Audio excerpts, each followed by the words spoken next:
आज हम एक ऐसे सोशल मुद्दे पर बात करेंगे जो तो सदियों से चलता आ रहा है, लेकिन उसका एक मॉडिफाइड वर्जन हमारे जो सोसाइटी को, हमारे इंडियन इकोनॉमी को, इंडियन के जो ग्रोथ को वो तबाह कर रहा है।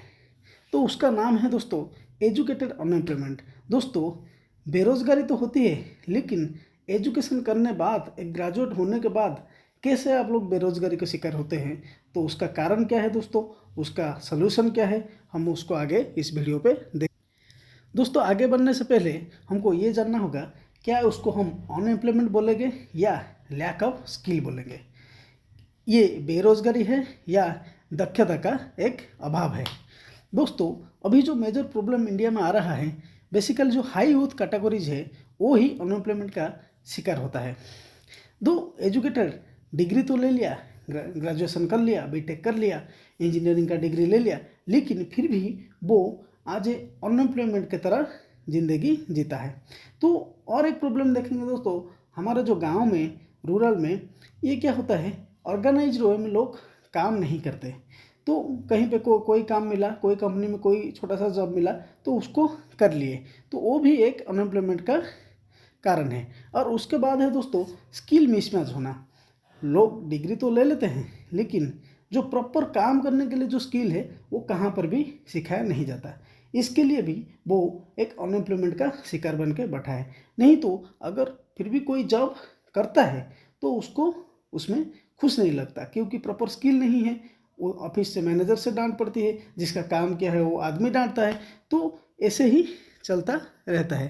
तो दोस्तों, आगे देखेंगे कि कैसे बहुत सारे लोग हैं लेकिन जॉब कम है, उसकी भीड़ चाल में कैसे अनएम्प्लॉयमेंट का शिकार लोग बनते हैं। तो दोस्तों, इस बेरोजगारी का जो मैं बोला कि हाईली यूथ अनएम्प्लॉयमेंट हुआ है, कि एजुकेटेड अनएम्प्लॉयमेंट हुए हैं क्योंकि लैक ऑफ स्किल है। तो रूरल में कोई इनफॉर्मल सेक्टर में, मतलब फॉर्मल सेक्टर में काम नहीं करता, वो हर कोई इनफॉर्मल सेक्टर में ही काम करता है। तो उसके बाद हम देखेंगे दोस्तों कि हमारे इंडिया में जो अनएम्प्लॉयमेंट का परसेंटेज है वो कितना है। वो ज़्यादा दोस्तों 6 से 8% रहता है, जो कि यूएसए में 4 से 5% रहता है, यूके में 4 से 5% रहता है, जर्मनी में 3 से 4% रहता है दोस्तों, साउथ अफ्रीका में 25 से ज़्यादा परसेंट रहता है।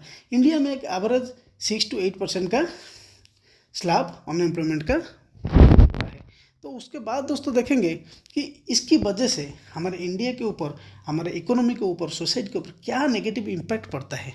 तो पहले तो दोस्तों हमारे जो सोशल लाइफ है, एक कोई बेरोजगार बंदा घर में बैठ के, क्या कोई अपने खुद के पिता माता भी कोई उसको खाने देगा क्या? नहीं देगा। वो भी सोशल जो है, ह्यूमन कैपिटल कॉस्ट है, जो सोशल कॉस्ट उसकी गिर जाता है, तो उसको कोई वैल्यू नहीं देता। शादी के लिए कोई लड़की नहीं देता, तो उसका एक लाइफ झंझट से बना हुआ है। तो उसके बाद दोस्तों है कि जो हमारा जो स्ट्रक्चरल इन्फॉर्मेशन जैसे ग्रोथ होना था इंडिया में, क्या वो स्ट्रक्चरल इन्फॉर्मेशन हो पाता है? नहीं हो पाता, नहीं हो पाता, क्योंकि बेरोजगार तो मतलब बड़ा चढ़ा के रहा है। तो स्ट्रक्चरल इम्प्रूवमेंट कैसे होगा? नहीं हो पाता है दोस्तों जो लोग भी पढ़ाई कर चुके हैं उनके लिए सही तरह का जॉब नहीं है जिस पे वो कुछ लोग टैलेंट शो कर सकें, कोई प्लेटफॉर्म भी नहीं है। तो उसके बाद देखते हैं दोस्तों, अगर अनएम्प्लॉयमेंट होगा तो जो कंज्यूमर की जो कैपेसिटी है, जो एक आदमी की कैपेसिटी है, वो भी नहीं बढ़ेगा। वो भी गरीब की तरह पैसा खर्च करेगा, कम कम पैसा खर्च करके जीना पड़ेगा। उसके बाद है दोस्तों, उसके जो गरीबी है, पॉवर्टी है, वो भी बढ़ेगा। और इंडिया के ऊपर क्या दबाव पड़ेगा दोस्तों? जो आदमी टैक्स देना था, जो आदमी कुछ एंटरप्रेन्योर बनना था कि कुछ करना था, उसके लिए कोई सुविधाएं नहीं है, उसके लिए भी वो गवर्नमेंट को टैक्स नहीं आएगा, तो जीडीपी भी नहीं बढ़ेगा, प्रोडक्शन कुछ नहीं बढ़ेगा। ऐसे ही हम देखेंगे अगर कारण क्या है उसका दोस्तों, जो अनएम्प्लॉयमेंट, बेरोजगारी का जो कारण होता है दोस्तों, पहला कारण तो होता है दोस्तों स्किल मिसमैच होता है दोस्तों। हमारा जो एजुकेशन सिस्टम में सदियों से चलता आ रहा है, और जो एक्चुअल में स्किल हमको चाहिए, जो हमारा जो वर्किंग एरिया में, वो स्किल प्रोवाइड नहीं होता। थियोरेटिकल बेसिस में कुछ कुछ पढ़ाया जाता है, वो बुकिश नॉलेज कोई एक्चुअल लाइफ में काम नहीं लेता, जैसे कि sine theta, cot theta, tan theta, वो एक्चुअल लाइफ में कहीं पे भी काम नहीं आएगा दोस्तों। A+B का होल स्क्वायर कहीं पे किसी ने यूज़ नहीं किया, लेकिन उसको भी एजुकेशन सिस्टम में भर्ती करके रखे हैं। वही स्किल मिसमैच करते हैं, बस लोग उसका परिणाम भुगते हैं। और है दोस्तों रैपिड पॉपुलेशन ग्रोथ, वो तो पहले से ही रहा है। हमारे इंडिया का जो क्लाइमेटिक कंडीशन के हिसाब से हमारा रैपिड पॉपुलेशन ग्रोथ होता है, और उसकी वजह से भी दोस्तों उस तरह का जो जिस तरह का एम्प्लॉयमेंट जनरेशन होना था वो नहीं हो पाता, उसके लिए भी अनएम्प्लॉयमेंट होता है। और क्या होता है दोस्तों, जो लेबर जिस सेक्टर में लगते हैं, कोई फैक्ट्री हो, कोई इंडस्ट्रीज हो, वो इंडस्ट्रियल का ग्रोथ भी नहीं होता दोस्तों, जिसमें बहुत सारा लेबर एक साथ में काम करे, ऐसे इंडिया में नहीं हो पाता। वो भी एक कारण बना हुआ है।